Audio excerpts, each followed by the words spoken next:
Magandang araw mga kamay-ari. Ngayon ay ika-16th aniversaryo ng Tanyag Branch. Hinihikayat namin kayo pumunta at dumalo dito dahil may mga sorpresa kaming nakahanda. Magandang araw mga kamay-ari ng Simbayan ng Tanyag Branch. Maligayang ika-12 na anibersaryo po.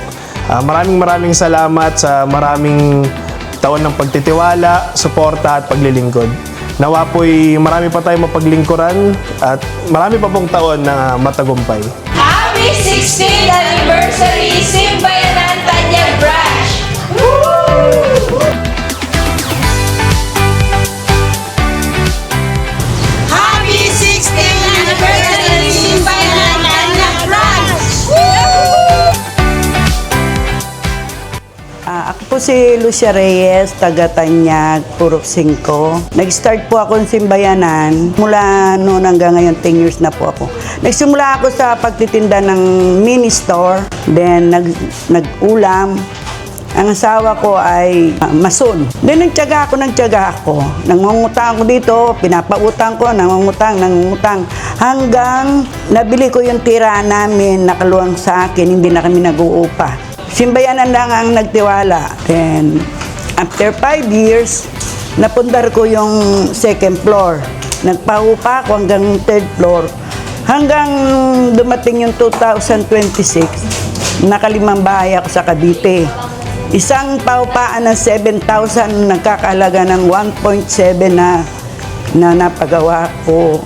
Tapos, nakabili ako ng duplex, 2 single, at saka nakapagpagawa ko itong huling loan kong 500,000. Napagawa ko na naman yung 1.5 kong bahay. Yun ang regalo ko sa sarili ko. Ngayong 60 na ako sa December. Yun. Magandang halimbawa ako sa mga nangungutang.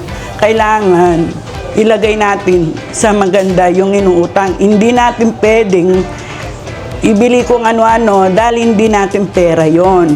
Kung gusto mong gumanda ang kinabukasan mo, ay kailangan i-keep mong mabuti ang inuutang mo. Nung panahon yon, kahit pante, hindi po ako bumibili. Ginawa ko sa sarili ko, kailangan ang inuutang ko, uunahin ko muna ang aking mga pangarap para dumating man ang panahon, hindi ako magsisisi. Sa abot kaya na ngayon, hanggang ngayon, maginawa na kahit paano. Magmula noon hanggang ngayon, siguro naman, hindi pumangit ang pangalan ko sa simbayanan. Awa ng Diyos.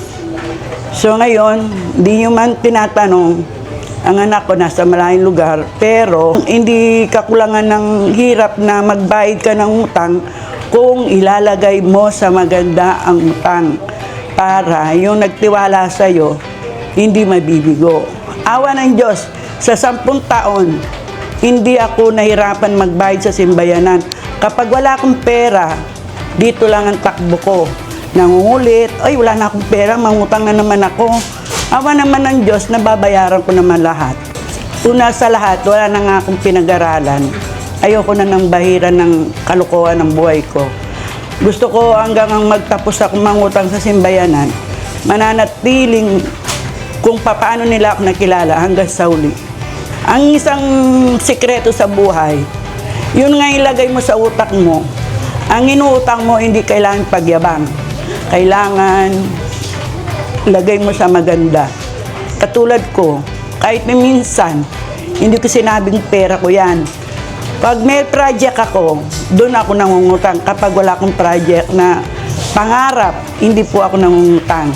Tsaka, yun na nga, kailangan talagang kaya mong i-handle ang perang maliit man o malaki. Pag tiwalang ka, kailangan yun laging iniisip mo, matakot ka sa Diyos, matakot ka sa tao. At matakot ka sa pinagutangan mo na wala ka namang pinagyayabang na kayamanan. Ako, lagi ko sinasabi, wala akong pagyayabang. Nakarating ako noon at ngayon, iisa ang ugali ko. Nasa abroad yung anak ko, never kong pinagyabang. Kasi hindi kasalanan ng anak ko, nangutang ako, tapos ipasa ko sa kanya, hanggat kaya ko. Pero, ang anak ko, sinabi niya sa akin, hindi siya naniniwalang nangutang ako, ilalagay ko sa hindi maganda. Kaya handa siya magbayad. Sinasabi ko sa kanila, yung mga dinala ko rito, kailangan kung anong nakita nyo sa akin, kahit yung 1/4 lang matulad nyo at isa. At pinaka-importante yung pagbabayad at tiwala ng simbayanan sa inyo. At tapos lagi ko sinasabing, hindi ako hirap. Dahil marami nang pumupunta sa bahay na inikayat akong, kasi may paupahan ako, may tindahan ako, pasok. Kahit anong loan yan. Hindi, isa lang talagang inutahan ko, simbayanan lang. Bakit ako aalis sa simbayanan? Ay lahat naman, pag wala akong pera, ginagawa naman na din ng paraan sa akin. Kaya wala akong dapat na ilipat. Maraming sa amin sa Tanyag na nagsusulputan.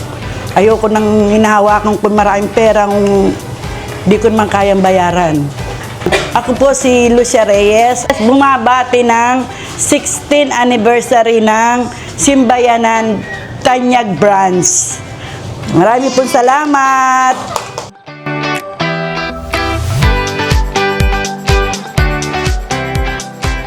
So, congrats sa ating lahat, no? Ang success ng branch na ito ay success ng mga kamay-ari na nasa loob ng branch, no?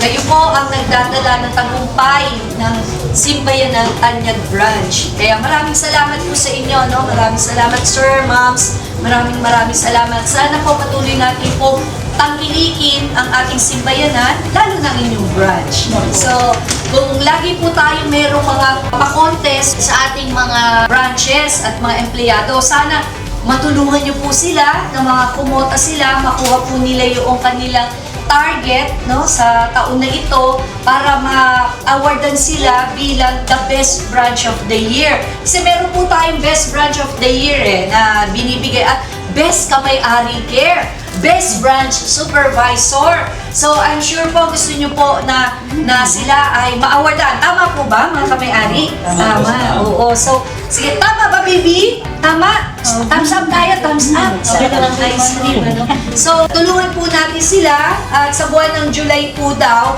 natupad nila ang kanila target or ang aking ni-request. God is good. Thank you. Congrats sa month of July.